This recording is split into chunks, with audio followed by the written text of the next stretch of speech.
저한테 제일 많이 물어보는 게 어떤 건지 아세요? 어떤 기도를 어떻게 해야 됩니까? 제가 지금까지 많이 이야기했는데도 잘 알아듣지 못해서 한 번 더 제 경험을 얘기해서 말씀드려볼게요. 처음에 제가 불교에 들어와서 시작한 기도가 신중기도였어요. 어떤 그 절에 갔더니만 책받침 앞, 뒤로 그거 다 하면 한 1시간 반 걸려요. 그거를 100일 기도하래요. 그대로 하래요. 그래서 그대로 해갖고 6시 정도에 일어나서 1시간 반 기도하고 출근하고 100일을 했어요. 재밌더라고요, 이 기도가. 처음 해보는 거라서. 그리고 또 100일을 또 채웠어요. 그러다가 지장경 접하고 나서 깜짝 놀랐어요. 내가 알고 있는 그런 세상이 아닌 거예요. 인과 이야기, 그 무서운 지옥 이야기. 이거 정말 대단한 거다. 이 이치를 모르면은 법화경을 먼저 한다든지 아니면 금강경을 먼저 한다든지 하면 이 불교를 잘 이해 못해요. 인과 이야기 아니면 윤회라든지 업이라든지 기본적인 거를 이해를 못하기 때문에 저는 항상 지장보살 본원경부터 하라고 해요. 지장보살 본원경을 한 몇 년을 했어요. 어떻게 했냐? 한 가지 주제를 정해놓고 100일씩 했어요. 네, 잘못한 거 있잖아요. 진해업. 진해만 가지고 진해의 원한이 풀어지고 해탈할 수 있게 해주세요. 이거는 나를 위한 게 아니고 이 진해들을 위한 거잖아요. 진해의 원한들이 풀리고 해탈할 수 있게 해주세요 하는 그런 기도를 한 100일을 했어요. 그래도 모자란 것 같아서 또 했어요. 그리고 또 했어요. 한 300일을 한 것 같아요. 그 지장보살 본원경은 1시간 20분 걸리잖아요. 불교에 처음 들어온 사람들이 가장 많이 보는 게 지장보살 본원경이었어요. 제가 들은 얘기로는 교회 다녔는데 이 지장보살 본원경을 보고 불교로 바꾸게 됐습니다. 내가 정말 잘못 살았구나. 인과를 알고 업을 알고 윤회를 알고 이렇게 할 수 있는 게 바로 지장보살 본원경이었던 것 같아요. 그리고 나서 어느 정도 진의 업을 정리하고 나서 이제는 내가 잘못했던 것들 있잖아요. 하나씩 끄집어내면서 내가 살아오면서 이 생에 잘못했던 거 뭘까를 끄집어내면서 하나씩 또 기도를 한 거예요. 어느 정도 되면은 꿈으로 보여주더라고요. 이게 업장소멸이 됐다는 그런 꿈을 보여주더라고요. 뭐 합격하게 해주세요. 뭘 바라는 그런 기도문을 써본 적이 없어요. 저는. 항상 내가 잘못한 거 참여하는 기도. 이 존재들이 원한 풀고 극락왕생할 수 있게 해주세요 하는 그런 기도였어요. 그러면서 업장소멸 기도를 해간 거예요. 그러니까 업장소멸이 더 빨랐던 것 같아요. 그러면은 지금 불자들은 어떻게 해야 되냐? 내가 가물치 구워 먹었어요. 애 낳고 가물치 구워 먹었어요. 그럼 그 가물치 하나를 가지고 얼마나 원한이 큰지 아세요? 그 원한이 하나를 가지고 3년이라도 해야죠. 풀어질 때까지. 원한이 풀릴 때까지. 그리고 지장보살 본원경을 하게 되면 거기 다 끊게 되고 그리고 오신제도 가리게 되고 이렇게 되게 되거든요. 고기 끊고 하는 거하고 육식하면서 하는 거하고 채식하면서 하는 거하고는 천지 차이예요. 옛날 도인들 책 보면은 산속에서 다 채식하면서 했어요. 다 미숫가루 아니면은 쌀가루 불려서 저도 쌀가루 불려서 먹어봤거든요. 맛있어요. 고소해요. 한 번도 안 드셔봤죠? 매일 쌀가루 불려서 먹었어요. 현미 찹쌀 아니면은 뭐 몇 가지를 이렇게 불려요. 불려놔뒀다가 점심때 먹고, 그리고 점심때 불린 건 뭐 저녁때 먹고. 다 도인들은요, 기도하는 사람들은요, 육식 안 해요. 채식하면서 해요. 그리고 나서 어떤 기도를 또 했냐. 자비도량 참법이라는 걸 해봤어요. 전 거의 다 해봤거든요. 뭐 기도란 기도는 다 해본 것 같아요. 왜? 이게 뭔지 알기 위해서. 자비도량 참법도 굉장히 업그레이드 된 거예요. 지장경에서 업그레이드 된 거예요.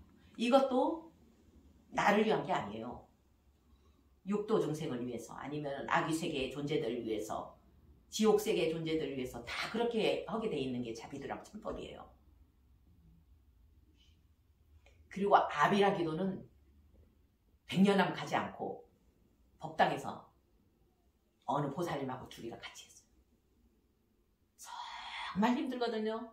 막 이 무릎이 칼로 도려내는 것 같아요. 너무 아파서. 장기 합장이라고 있어요. 무릎을 꿇고 엉덩이를 곧바로 세우고, 그리고 나서 합장해가지고 하는 거 있어요. 능엄주예요. 법화경도 해보고 사경도 해보고 다 했어요. 근데 뭐가 중요하냐? 나를 위한 기도를 하지 말라는 거예요. 기도의 목적이 나를 위한 걸 하지 말라는 거예요. 주위에 있는 원한들, 내 자식의, 내 아들의 주위에 있는 원한들, 전생의 원한들, 이생의 원한들, 이 원한들을 위해서, 원한들의 해탈을 위해서 이 경을 읽습니다. 기도 목적은 전부 원한들이에요. 근데 사람들은 이제까지 그렇게 안 했다는 거예요. 신도들은. 어떻게 했냐? 땅 팔리게 해주세요. 아니면은 돈 벌게 해주세요. 아니면 자식 합격하게 해주세요. 오직 나를 향했다는 거예요. 이루어질 수가 없어요. 그렇게 하면. 업은 이 사람이 가장 집착하는 부분을 기가 막히게 안다고 했잖아요. 기가 막히게 알아서 그 부분을 통해서 고통을 줘요. 자식에 대한 집착이 있으면 자식을 통해서 고통을 주고, 남편에 대한 집착이 있으면 남편을 통해서 고통을 주고, 돈에 대한 집착이 있으면 돈을 통해서 고통을 주는 게 바로 업이에요. 기가 막히게 업은 안다는 거예요. 이 사람이 가장 고통당할 부분을. 그래서 거기에 포커스를 맞추지 말라는 거예요.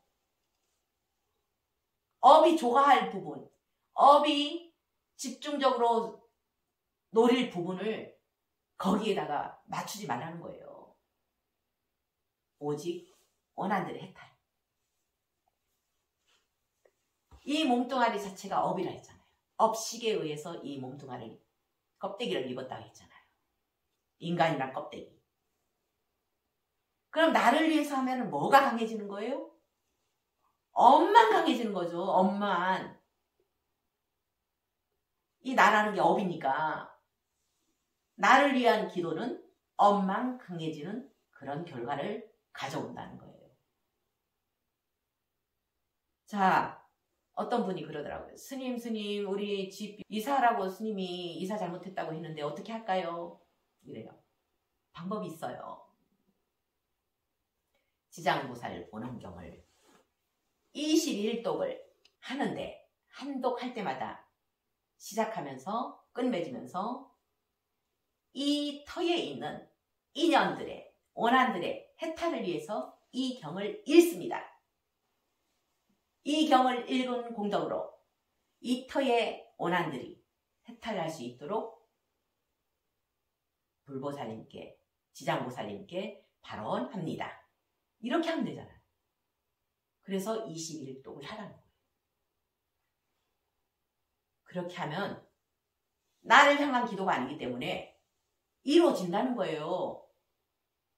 터에 있는 인연까지 이렇게 해탈을 시키는 사람이네. 와, 이 사람 고마운 사람이네. 이렇게 할 거 아니겠어요? 저는 어디 이사하면 항상 지장보살 보는 경을 이 터에 있는 인연들의 해탈을 위해서 이 경을 읽습니다 해가지고 했어요. 그래서 명당으로 만드는 거예요. 동네 사람들이 여기 보고 명당이라 하더라고. 처음에는 이사 잘못했다고 다들 흉보더니만 속아서 왔다. 그 날림으로 된 그 귀곡산장 속아서 샀다. 이렇게 하다면 지금은 거기 명당이야 이래요. 다들. 귀곡산장도 악터도 명당으로 바꾸는 게 있다는 거예요. 그 방법이 바로 지장보살보능경을 발언을 그렇게 해서 하시라는 거예요. 간단한 방법이 있는데 왜 그렇게 물어보는지 모르겠어요. 또 물어보고 또 물어보고 또 물어보고.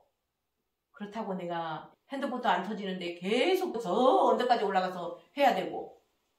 물어보지 마시고 어떤 기도를 어떻게 해야 됩니까? 물어보지 마시고 하나 정해놓고 열심히 하다 보면 이제는 어느 정도 내가 업장 소멸됐으니까 이젠 금강경 해야지 하는 때가 있을 거예요. 그럼 또 금강경 하고. 절대 나를 위한 기도를 하지 말라는 거예요. 옛날에 정말 배우지 못하고 불교를 모르는 그런 분들이 하는 게 소원 빌고 하는 거죠. 그 할머니들 그랬잖아요. 장독대에다 물 떠놓고 빌고 자식을 위해서 싹싹싹싹 빌어요. 그래서 자식 잘 되겠습니까? 그래서 잘 됐다는 집안 본 적이 없어요. 다 잡기만 불러들여갖고 집안만 어지럽고 결국에는 자손들이 고통당하는 결과를 갖고 왔잖아요. 이제는 우리는 지식이 넘쳐나는 시대예요. 옛날처럼 무식한 시대에 그런 할머니들이 했던 불자들이 했던 그런 행동 따라 하지 말라는 거예요. 어떻게 기도를 해야 가피가 있는지 항상 저는 얘기하잖아요. 항상 내 행동을 주파수를 불보살님과 맞추라는 거예요. 그러면은 지장보살 보능경을 하든 아니면은 법화경을 하든 금강경을 하든 엄청난 가피를 본다는 거예요. 주파수를 나한테 맞추기 때문에 안 되죠. 나한테 맞추기 때문에. 내 욕심에 맞추기 때문에. 말법 시대라서 그런 것 같아요. 말법 시대. 법이 사라지고 진리가 사라지고 경전에 있는 걸 얘기하면서 다 자기식대로 깨달음도 없는 그냥 지식으로 한자풀이로 하기 때문에 이렇게 된 것 같아요. 기도는 주파수 맞추는 연습입니다. 사경을 하든 경전을 독송하든 주파수를 어디에 맞추는가? 내 욕심에 맞추는가? 아니면은 상대방에게 맞추는가? 나한테 맞추지 않고 상대방에게 맞추면은 내 입장을 비우면은 그 소원은 빨리 이루어져요. 빨리. 저는 그래서 가피를 엄청 많이 봤어요. 기도할 때마다 가피 봐요. 그게 내 욕심에 의한 기도가 아니었기 때문에 그래요. 전에 같이 이렇게 기도하는 사람들하고 이렇게 이야기를 하면서 아니 어떻게 그렇게 기도 가피가 빠르냐고 저보고 그래요. 지금 와서 생각하니까 주파수를 나에게 맞추지 않았기 때문에 그래요. 내 욕심에 맞추지 않았기 때문에 기도 가피가 그렇게 빨랐던 것 같아요. 기도 가피를 볼 수 있는 방법은 바로 상대방에게 맞추는 거. 어떤 상대방? 이 원한들. 원한들에게 맞추는 거예요. 내 원한들. 전생 어떤 원한들이 있는지 모르겠지만 이 원한들의 해탈을 위해서 이 원한들의 극락왕생을 위해서 기도하면은 내 주위가 맑아지고 깨끗해지고 하는 일도 너무너무 잘 될 거고 자식들도 잘 풀 겁니다.